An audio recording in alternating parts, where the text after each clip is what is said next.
Okay, this is probably going to be the shortest explanation I've ever given, but I asked you the question of which one's going to be more affected by a traumatic brain injury, the young child, the 5-year-old, or the adolescent who's 15. Well, the answer to that, and I haven't yet, because I'm doing this a week ahead of time, I haven't yet seen your answers from last Wednesday, but it depends. First of all, the younger one won't have learned as much as the adolescent. I had a friend who had a stroke when she was in her 40s, and she learned to speak and read again very quickly because she had already learned it.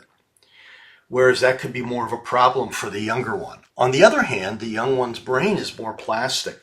The younger you are, and that's not to say that our brains can't change when we're even as old as I am. My brain changes all the time, and sometimes for the better. So, but younger people have more plasticity in their brains, which means that their brains can change, and one part of the brain can take over from another. This is a nice video here, and if you go into that, you'll have this video right here. I actually thought this was going to go right into the video itself, but apparently it doesn't. So anyway, it's from the Cleveland Clinic, and they do a very nice job of explaining what brain plasticity is, and just look at as much as you want to.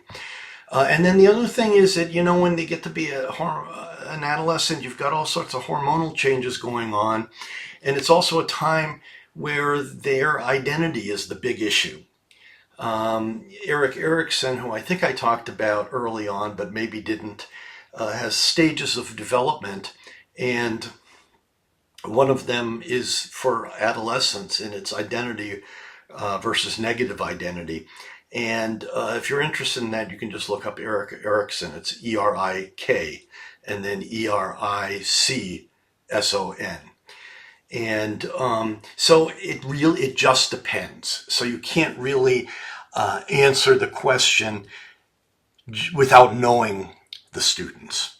I had an adolescent in a clinical practice who had been riding his dirt bike, motorized dirt bike, not a mountain bike, without a helmet, and crashed and was in a coma for weeks. And when he came out, he was relatively okay.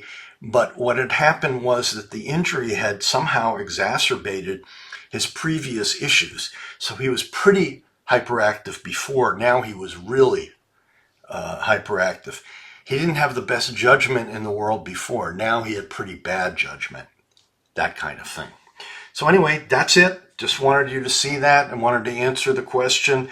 Obviously, there was no right or wrong answer to it.